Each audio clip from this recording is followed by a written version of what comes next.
다 같이 사도신경으로 신앙 고백하심으로 새벽 기도를 하나님께 드리시겠습니다. 나는 전능하신 아버지 하나님 천지의 창조주를 믿습니다. 나는 그의 유일하신 아들 우리 주 예수 그리스도를 믿습니다. 그는 성령으로 잉태되어 동정녀 마리아에게서 나시고 본디오 빌라도에게 고난을 받아 십자가에 못 박혀 죽으시고 장사된 지 사흘 만에 죽은 자 가운데서 다시 살아나셨으며 하늘에 오르시어 전능하신 아버지 하나님 우편에 앉아 계시다가 거기로부터 살아있는 자와 죽은 자를 심판하러 오십니다. 나는 성령을 믿으며 거룩한 공교회와 성도의 교제와 죄를 용서받는 것과 몸의 부활과 영생을 믿습니다. 아멘. 찬송가 496장 찬양하시겠습니다. 찬송가 496장입니다.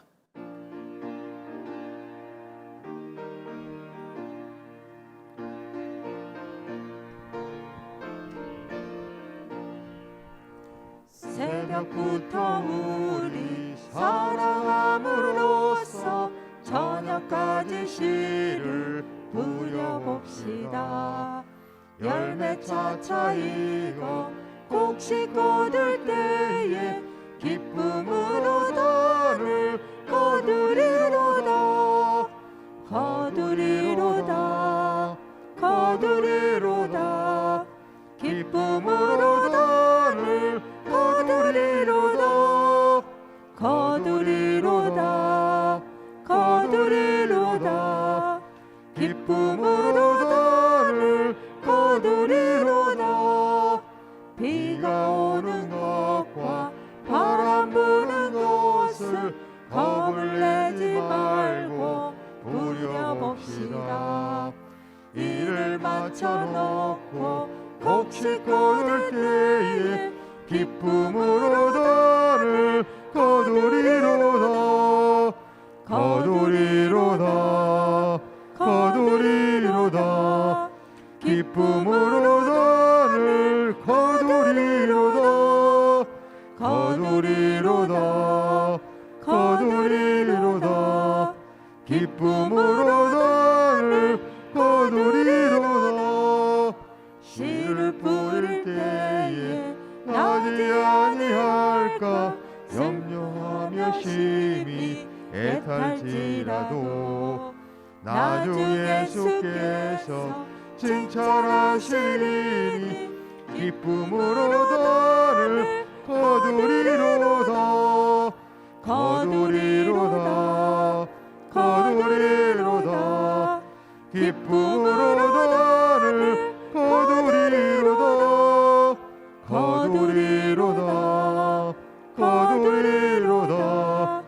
기쁨으로 달을 거두리로다. 아멘. 하나님의 말씀 함께 보겠습니다. 전도서 11장 1절에서 6절까지 말씀입니다. 전도서 11장 1절에서 6절 말씀입니다.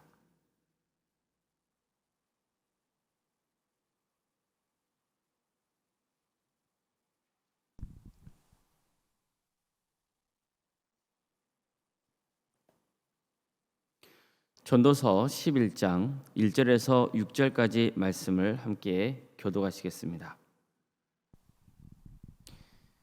너는 내 떡을 물 위에 던져라. 여러 날 후에 도로 찾으리라. 7에게나 8에게 나눠줄지어다. 무슨 재앙이 땅에 임하는지 내가 알지 못함이니라. 구름에 비가 가득하면 땅에 쏟아지며 나무가 나무로나 북으로나 쓰러지면 그 쓰러진 곳에 그냥 있으리라. 풍세를 살펴보는 자는 파종하지 못할 것이요 구름만 바라보는 자는 거두지 못하리라. 바람의 길이 어떠함과 아이 벤 자의 태에서 뼈가 어떻게 자라는지를 내가 알지 못한 같이 만사를 성취하시는 하나님의 일을 내가 알지 못하느니라. 너는 아침에 씨를 뿌리고 저녁에도 손을 놓지 말라. 이것이 잘 참 될는지 될지니 저것이 잘 될는지 혹 둘이 다 잘 될는지 될는지 알지 알되 못함이니라. 못함이라. 아멘. 오늘도 새벽기도를 드리며 하나님의 도우심을 구하는 성도님들의 가정과 생업 위에 하나님께서 친히 세우시고 다스리시는 동암교회 위에 주님의 은혜와 평강이 늘 함께 하시기를 축원합니다. 사실 전도서 같은 지에서는 정확히 이거야 이렇게 가르쳐 주는 경우도 있지만 또 무엇을 알려주는지 애매한 경우도 꽤 있습니다. 예를 들어 일제강점기 때 어떤 사람이 시를 남겼다고 칩시다. 가장 확실한 것은 그 시를 쓴 저자를 만나서 어떤 목적으로 썼느냐 물어보면 되잖아요. 하지만 시인이 유명을 달리했다면 그럴 수가 없죠. 그러다 보니 사람들은 이 시는 일제의 억압 속에서 고통받았던 우리 민족의 한을 은유적으로 풀어낸 것이다. 그게 아니고 이 시는 실제로 시인이 겪은 순수한 사랑 이야기를 서정적으로 표현한 거다. 직접 사랑한 것은 아니고 어떤 추상적인 대상을 그려놓고 상상력을 발휘해서 쓴 시다. 이런 여러 가지 견해가 존재하게 되는 겁니다. 요즘은 시인이 쓴 시가 시인의 손을 떠났으면 시인이 무슨 목적으로 썼는지는 중요하지 않고 시를 읽는 독자의 판단과 해석이 중요하다고 주장하기도 합니다. 전도서도 그런 면이 있습니다. 전도자가 생존해 있으면 이 부분이 좀 애매한데 정확하게 무슨 말씀을 하려 하신 거냐 물어보면 좋겠지만 이미 오래전에 명을 달리했으니 그럴 수가 없습니다. 따라서 우리는 다양한 해석과 또 견해가 있음을 인정하고 그럼에도 불구하고 전체적인 문맥에서 전도자가 전하려 했던 메시지가 무엇이었는지를 최대한 찾아보려는 작업이 필요합니다. 또 이 말씀을 읽는 사람들이 각자 처한 형편과 또 처지에 따라서 배우는 지혜가 다를 수 있다는 점도 너그럽게 인정하고 서로의 생각을 나누며 공감하려는 그런 자세도 필요하다고 봅니다. 물론 무엇보다도 성령님의 도우심을 구하는 게 가장 중요하겠죠. 오늘 본문은 이렇게 시작합니다. 11장 1절 말씀입니다. 너는 내 떡을 물 위에 던져라. 여러 날 후에 도로 찾으리라. 도대체 이게 무슨 말씀일까요? 왜 난데없이 떡을 물에 던지라고 했을까요? 게다가 여러 날 후에 도로 찾는다는 것은 또 무슨 말일까요? 아니 물 위에 떡을 던지면 그걸 끝이지. 어떻게 그걸 여러 날 지나서 찾을 수 있겠습니까? 찾는다고 한들 그걸 먹을 수 있겠습니까? 자, 그렇다면 이 말씀은 뭘까요? 한 가지 분명한 것은 비유적인 표현이라는 겁니다. 그런데 흥미롭게도 세번역이나 공동번역 성경에서는 우리가 보고 있는 개역개정 성경처럼 번역하지 않고 누가 봐도 확실하게 이거였어? 할 정도로 명확하게 번역해 놓고 있습니다. 이렇게 번역합니다. 돈이 있으면 무역에 투자해라. 여러 날 뒤에 너는 이윤을 남길 것이다. 돈이 있거든 눈 감고 사업에 투자해 두라. 참고 기다리면 언젠가 이윤이 되어 돌아올 것이다. 어떻습니까? 자, 이 말씀을 들으면 당장 어떤 생각이 드시나요? 만약 주식하는 사람이라면 성경은 역시 대단한데 주식의 기본까지 알려주고 있네. 그렇지. 주식을 할 때는 한 곳에 다 쏟아붓지 말고 여러 곳에 분산 투자를 해야지. 또 너무 조급하게 굴지 말고 멀리 보고 참고 기다려야지. 그러면 언젠가 이윤을 남길 테니까 이렇게 생각할 겁니다. 사업을 하는 분들도 이 말씀을 대하면 고개를 끄덕일 겁니다. 야, 전도자는 정말 대단하네. 사업 쪽에도 탁월한 지혜가 있었네. 특히 요즘 시대의 사람들이 이 말씀을 읽으면 그래, 직장 하나만 믿고 다닐 수는 없지. 여러 가지 부업도 해봐야 돼. 주식에만 다 투자하지 말고 비트코인에도 해보고 부동산에도 투자해보고 그래야 되지. 이렇게 다지해볼 수도 있을 겁니다. 실제로 이 본문은 해상 무역을 염두에 두고 전도자가 말씀을 전했다고 보는 견해가 있습니다. 배를 타고 무역하는 상인들을 생각해 보세요. 자기가 팔 물건이나 벌어들인 돈이 있을 때 한 배에다만 그걸 다 실어 놓는 게 지혜로운 겁니까? 아니면 몇 척의 배에 나눠서 실어 놓는 게 지혜로운 걸까요? 당연히 여러 군데 나눠서 실어야 됩니다. 또 한 지역만 하지 말고 여러 지역으로 나눠서 항해하는 게 더 나을 수 있습니다. 한 곳에만 다 실어서 한 지역만 항해하다가 자칫 예상치 못한 폭풍을 만나서 배가 가라앉기라도 하면 전 재산을 날리게 되기 때문입니다. 실제로 전도자는 이어서 이렇게 말씀합니다. 2절 말씀입니다. 7에게나 8에게 나눠질지어다. 무슨 재앙이 땅에 임할는지 내가 알지 못함이니라. 예상치 못한 악재가 언제든지 불어닥칠 수 있으니 재산을 여러 곳에 분배해서 분산 투자를 하는 게 제일 지혜로운 길이라는 겁니다. 이처럼 전도자가 무역이나 재산 관리와 관련해서 이 지혜를 전했다고 가정하면 계속 이어지는 말씀에서도 사업이나 투자와 관련된 전도자의 조언을 들을 수 있습니다. 11장 4절 말씀입니다. 풍세를 살펴보는 자는 파종하지 못할 것이요 구름만 바라보는 자는 거두지 못하리라. 너는 아침에 씨를 뿌리고 또 저녁에도 손을 놓지 말라. 이것이 잘 됐는지 저것이 잘 될는지 혹은 둘 다 잘 될는지 알지 못함이니라. 6절 말씀이죠. 백날 앉아서 소심하게 머리만 굴리고 있거나 게으르게 지내는 자는 투자의 기회를 놓칠 수밖에 없다는 겁니다. 그러니 일단 행동으로 옮기고 최선을 다해 열심히 일해야 합니다. 농사를 치면 고추도 심고 벼도 심고 양파도 심고 감자를 심어보는 겁니다. 그해 어느 게 더 풍년에 들고 또 어떤 게 더 많은 값을 받게 될지 모르기 때문이죠. 어떻습니까? 만약 사업에 종사하는 분들이나 농사를 짓는 분들 혹은 주식을 하는 분들이라면 충분히 전도자의 메시지에 귀를 기울이고 실천해 볼 만하지 않을까요? 그런데 또 이 말씀에는요 또 다른 해석이 존재합니다. 그러니까 앞의 경우와는 전혀 다른 관점입니다. 그것은 이웃에게 자선과 구제를 행하는 삶에 대해 강조하고 있다는 겁니다. 실제로 당시 고대 근동 사회에서는 선을 행하고 내 식물을 물에 던지면 내가 언젠가 도로 바를 것이다. 이런 의미의 격언들이 있었다고 합니다. 선을 행하라. 내 빵을 물에 던져라. 그러면 어느 날 내가 그걸 발견하게 될 것이다. 이런 겁니다. 이것은 평소에 당신이 꾸준히 이웃에게 자비를 베풀어 놓으면 언젠가 당신이 급작스럽게 위기를 만났을 때 도움을 받았던 이웃이 도와줄 것이라는 뜻입니다.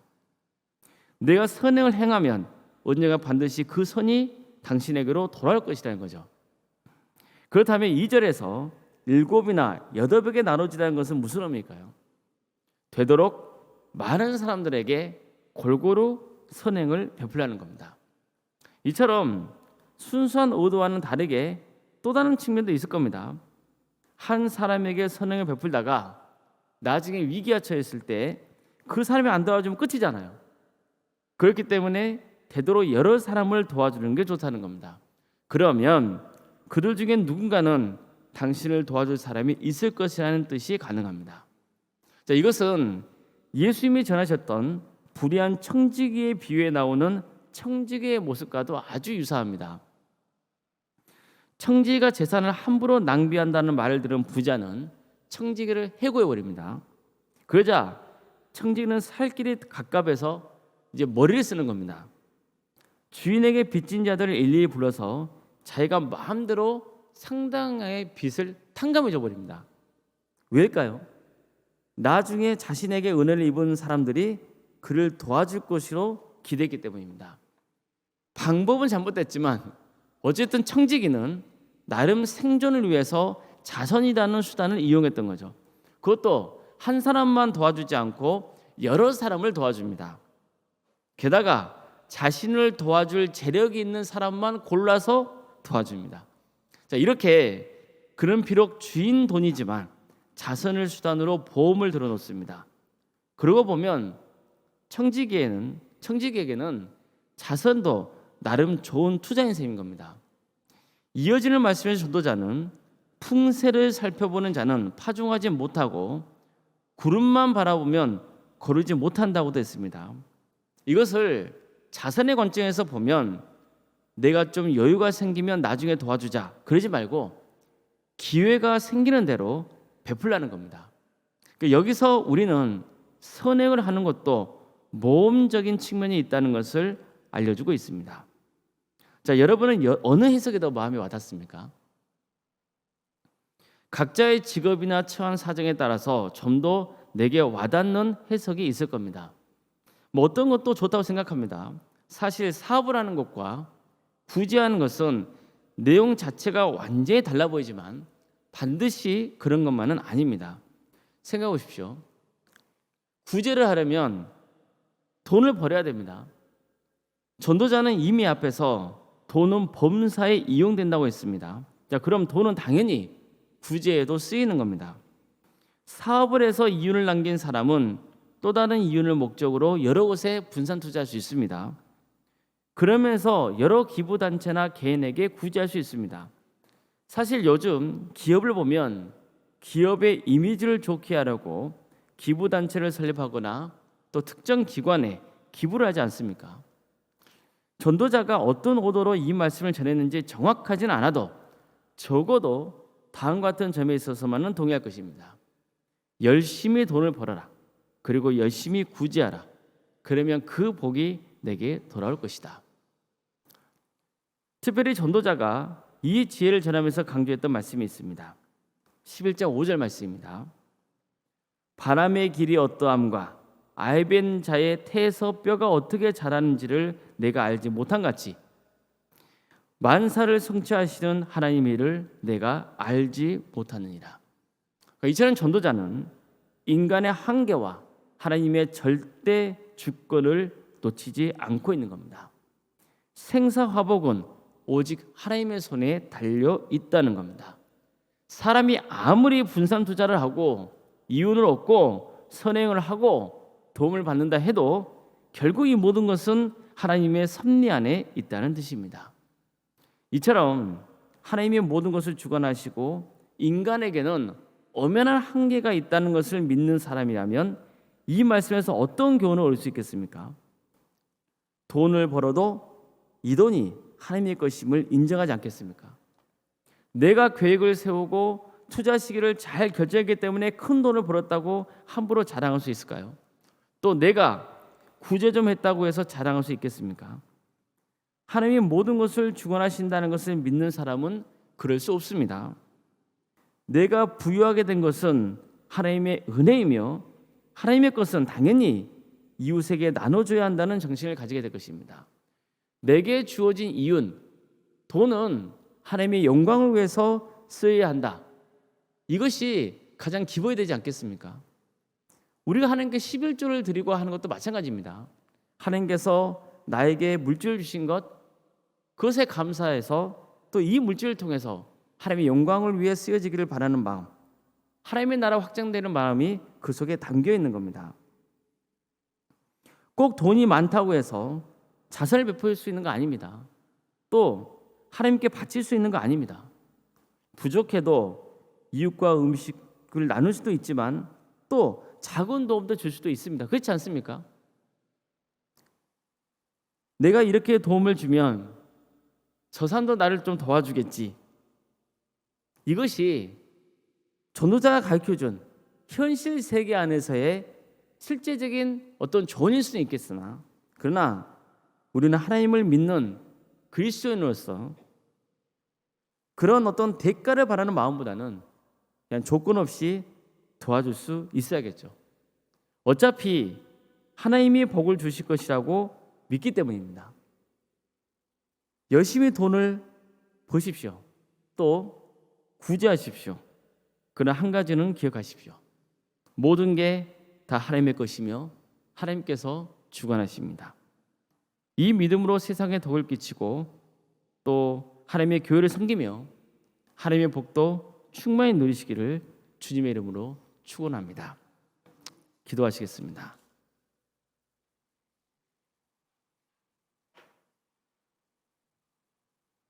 사랑의 하나님, 주님께서 우리를 사랑하시어 독생자 예수 그리스도를 이 땅에 보내시고 우리에게 예수님을 하나님의 아들 그리스도로 믿게 하시어 영생의 길을 갈 수 있도록 인도해 주시니 감사드립니다. 우리는 그저 하나님의 은혜 속에 살아갑니다.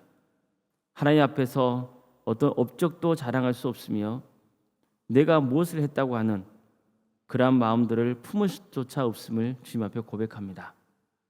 그저 우리는 주님의 은혜에 감사할 뿐이며 주님의 은혜를 구할 뿐입니다. 주님께서 우리에게 베풀어 주신 그 은혜를 세상에 흘려보낼 수 있는 우리의 복된 인생이 되기를 소망합니다. 우리에게 물질을 주셨으면 그 물질로, 또 우리에게 시간을 주셨으면 그 시간으로, 우리에게 은사와 달란트를 주셨으면 그 은사와 달란트로 하나님 나라를 위해서 섬길 수 있도록 인도하여 주시옵소서. 하나님께서 우리에게 필요한 은혜와 축복을 부어주신다는 것을 믿고 담대하게 용기를 가지고 섬길 수 있도록 주여 친히 함께하여 주시옵소서. 그래서 정말 하나님께 기쁨을 드리고 또 이웃에 유익을 끼치는 복된 인생이 될 수 있도록 주여 친히 역사하여 주시옵소서. 사랑의 주님, 도안교회를 세워주시고 지금까지 함께해 주신 크신 은혜에 감사를 드립니다. 이 교회를 통해서 수많은 영혼들이 예수님을 믿게 되는 역사가 있게 해주시고 정말 우리 모든 성도들이 주님 안에서 사랑으로 하나 되는 공동체가 될 수 있도록 친히 역사하여 주시옵소서. 교회에 여러 부서들이 있습니다. 그 부서들 가운데 주께서 함께해 주시고 각 부서들이 하나님의 은혜 속에 맡겨진 사역들을 능히 잘 감당할 수 있도록 친히 역사하여 주시옵소서. 교회 학교와 또 구역과 자치기관과 또 다사랑 지역 아동센터, 사랑의 식당, 또 여러 부서 조직들, 그 부서 조직이 하나님의 은혜 속에서 정말 하나님 나라를 위해서 헌신할 수 있는 복된 부서들이 다 될 수 있도록 도와주시고 이를 헌신하는 모든 성도들에게 하나님의 축복과 위로와 평강의 은혜가 차고 넘치게 하여 주시옵소서. 사랑의 주님, 어려움을 겪고 있는 우리 성도들이 있사오니 주님 그들을 긍휼히 주시고 치유와 회복의 역사를 허락하여 주시옵소서.